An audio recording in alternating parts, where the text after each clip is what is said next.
Shavua Tov. Ah, Shavua Tov, Fabrice. j'ai voulu te laisser le premier mot cette semaine. Et le dernier, c'est pour toi? Non, je te laisserai le Alors, dernier. Parashat Kitissa, Kitissa. c'est une paracha un peu difficile. Kitissa. C'est la paracha Ça veut du dire veau quoi? d'or. Ça veut dire quoi, Kitissa? Kitissa, c'est quand tu vas compter les Juifs. Au début, on parle de compter les Juifs du Machatzit HaShekel. Ok. Et après, la paracha, elle parle un grand morceau, la majorité de la paracha, va nous parler du veau d'or. Ok. Et ça, c'est difficile à comprendre. Qu'est-ce que... Pardon. Smala la coucou. Qu'est-ce que les Juifs ont cherché dans le veau d'or? Déjà, d'où viennent ces Juifs? D'où viennent-ils? D'Égypte. D'Égypte. Qu'est-ce qui se passait en Égypte? Oui, mais ils sont sortis d'Égypte. Ok, mais qu'est-ce qui se passait? Il y avait des idoles. Nous, on est sortis de France, pourtant, on regarde la télé française, d'accord? Tu vois ce que je veux Oui, dire? mais c'est pas Dieu qui nous a sortis avec Moshe Rabbeinu, avec des miracles. La mer ne s'est pas coupée. Moi, j'ai l'avion qui a traversé les nuages, hein, c'était pas mal. Ah non, moi, je te dis. Hein. Ah non, moi, je sens ça comme une sortie d'Égypte. Hein. Vraiment un miracle. Un miracle. Ouais, vraiment. D'ailleurs, celui qui est en France, qui est là, c'est un miracle. Ah ouais? Ça va mieux? C'est le miracle qui est venu et le miracle qui n'est pas reparti. On est en train de perdre le rave. Alors, qu'est-ce qui se passe? Alors, qu'est-ce qui se Le passe? veau d'or. Qu'est-ce que les Juifs ont cherché dans le veau d'or? Bon, déjà, il faut revenir. On est face à un peuple qui a vécu en Égypte avec des idolâtres pendant toute leur vie. D'accord, ouais. Ils viennent d'arriver, ils sont tout neufs, ils sont tout propres. On leur a dit, voilà, nous, on est juifs, il y a un Dieu unique, il n'y a pas d'idolâtrie. Ok, bon, Moshe, il part, il disparaît, il monte 40 jours. Eux, ils ne savaient pas que c'était si long. Ils ont eu peur, ils ont pas de manning, ils n'ont pas de dirigeant. Et ils vont dire, bon, on va élire quelqu'un en attendant. Il y avait personne, ils ont dit, on va pas commencer à faire d'histoire, on va faire comme en Égypte. Allez, ramasser de l'or, on va faire un veau d'or, on va l'appeler Moshe, ou on va lui faire un semblant de Moshe, et on va le suivre. Bah, c'est sûr que pour nous, c'est aberrant. Nous, en 2020, on trouve ça aberrant. Mais à leur époque, à eux, il y avait des barbares, quoi. Il y avait des païens, il y avait des... c'était pas si aberrant que ça. Tu expliques très bien, mais je vais te décevoir. C'est que même en 2020... Déçois-moi. Même en 2020, il y a un point qu'on peut passer à côté. Et c'est ce qui est arrivé même il y a plus que 3000 ans. Allez. C'est que Dieu n'est pas quelque chose qu'on peut palper. Dieu n'a pas de corps. Il n'a pas la forme de corps. On ne le voit pas. C'est un Dieu qu'on ne peut pas attraper. Oui. Donc, on dépend de quelque chose qu'on n'a pas d'emprise sur lui. Or, aujourd'hui, on aime bien être sûr, être concret et matériel. Et équilibré.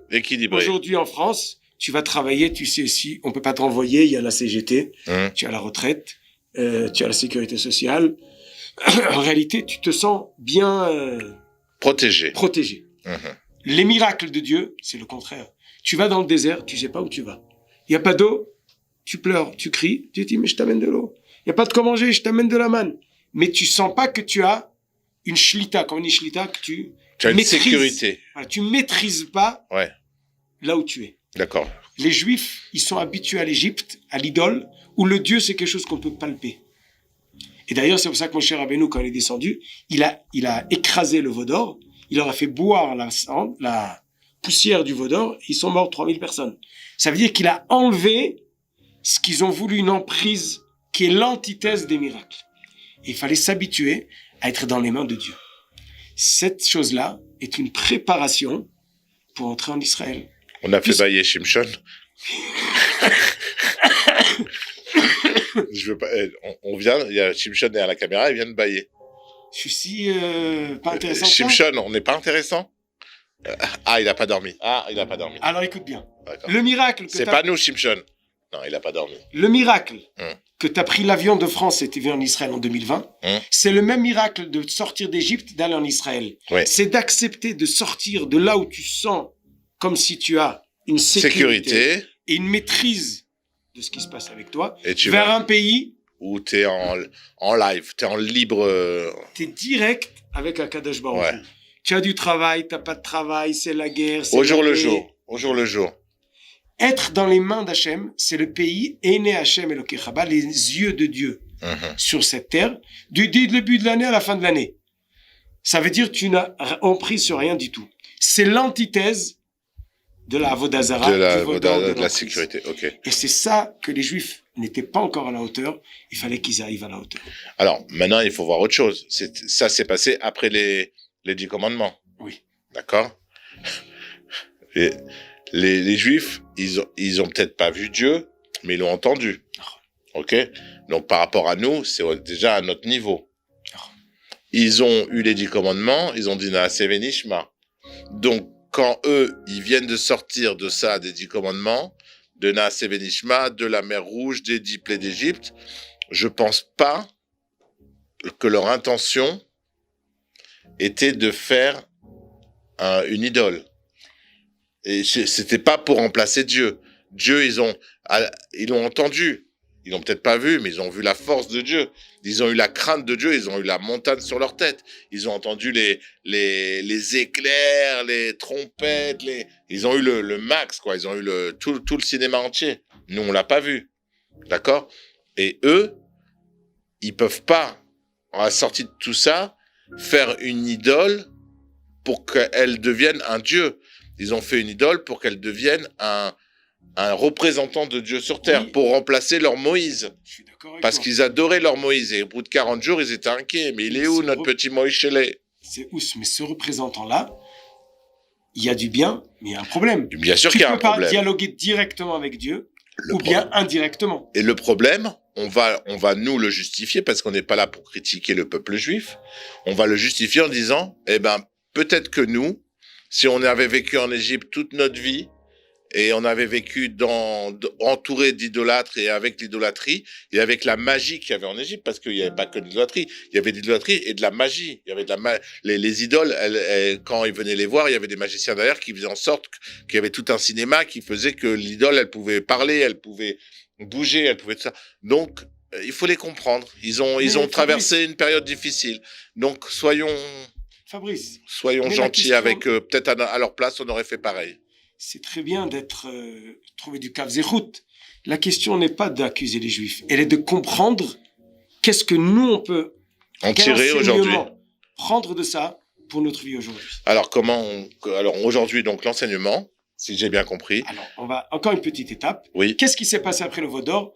Akadosh Baruch Hu dit à Moshe Rabbeinu, je vais leur donner un malach, un ange qui va les guider. Et même Moshe Rabbeinu, il a mis sa tente de côté. On parle pas de sa tante Tata Rachel, hein. On parle de la tente où il dort. Quechua, Décathlon à fond la forme.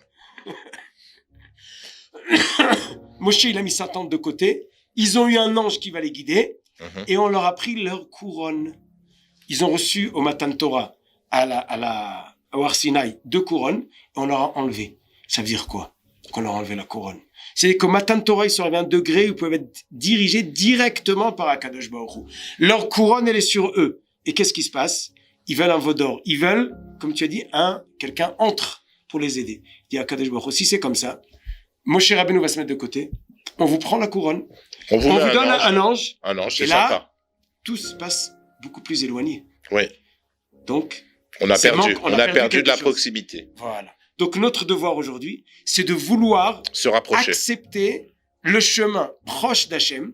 Une des choses, c'est d'habiter en Israël, puisqu'ici, on n'a pas la CGT, tout ce que tu as dit, là. C'est toi qui as dit, hein, moi la CGT, les gilets jaunes. Donc ici, on est dans les mains de Dieu directement. Et d'ailleurs, pour finir avec le sujet du temps, l'ère du temps, c'est que le microbe de la corona. Oui. Pourquoi il s'appelle corona? À cause de la bière? Parce que le microbe, couronne. Il a une forme d'une couronne. Exact. Donc, à Kadesh Baruch Hu, il dit, regardez, la Chine, ils appelaient ça le soleil levant. Le nouveau soleil du monde. C'est l'Amérique, elle a peur de la Chine à cause qu'elle est forte. En quelques semaines, qu'est-ce qui s'est passé? On leur a mis une petite couronne. Peut-être Dieu, il s'est présenté.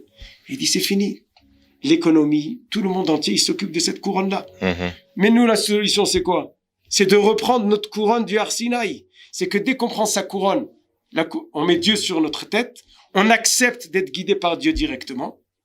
Peut-être qu'à ce moment-là, le problème de la corona, il va se partir. On va tarder un peu, d'accord, vous allez rester plus longtemps devant la télé, parce que je peux rajouter un petit truc. J'ai entendu que aujourd'hui, cette maladie, là, cette macaque qu'il y a sur le monde, la corona, qui est en train de... La Chine, c'était un pays... aujourd'hui, c'était le pays économique, le top du monde, quoi. D'accord, AliExpress, ça marchait dans tout le monde entier. La Poste en Israël, elle est débordée à cause d'AliExpress. Les Chinois, ils nous fabriquent tout. Ils ont fabriqué ma chemise, les boutons de ta truc. Ils ont fabriqué le micro. Ils ont tout fabriqué. Donc aujourd'hui, c'était le pays qui était la stabilité. Quand on dit la stabilité, on peut parler de la Chine. Donc on nous a montré aujourd'hui, Hachem nous a montré que la plus grosse des puissances, en un claquement de doigts, elle est réduite à néant. Aujourd'hui, la Chine est enfermée. Les gens ne peuvent plus sortir de Chine. Les salons internationaux dans le monde entier sont annulés parce que tout venait de Chine. Alors c'est peut-être on nous montre, on nous prévient. Regardez les Français. Vous restez en France, vous dites ah non, moi je vais pas en Israël parce que France c'est un pays sûr, j'ai une économie stable, je suis un pays sûr. Alors peut-être regardez ce qui se passe en Chine, c'est peut-être un signe qu'on vous montre avant que ça puisse, Dieu préserve, arriver un jour dans d'autres pays. Voilà. Mais personne n'est à l'abri. Tu te prends pour le Navi, le prophète? Non, j'ai simplement les yeux ouverts. Pas mal. Mais il y a encore quelque chose en Chine, si déjà tu ajoutes. Oui. C'est que la Chine, c'est un pays communiste. Oui. Donc, c'est pas seulement qu'il a de l'argent. Communisme en œil, hein. Ok. Oui, mais il fait ce qu'il veut. Ok. Donc, le communiste, ils se disent, on va gérer le monde. Mm-hmm. Pas seulement l'argent du monde, mais les gens du monde. Mm-hmm. Et là, qu'est-ce qui s'avère? C'est qu'ils n'ont pris sur plus rien du tout. Donc, la seule valeur sûre, c'est la couronne de Dieu. Be'ezrat Hashem, qu'on soit zoché bientôt. La Géoula. Et qui montent tous en Israël rapidement. Shabbat Shalom. Shabbat Shalom, à la semaine prochaine, si Dieu veut. Amen.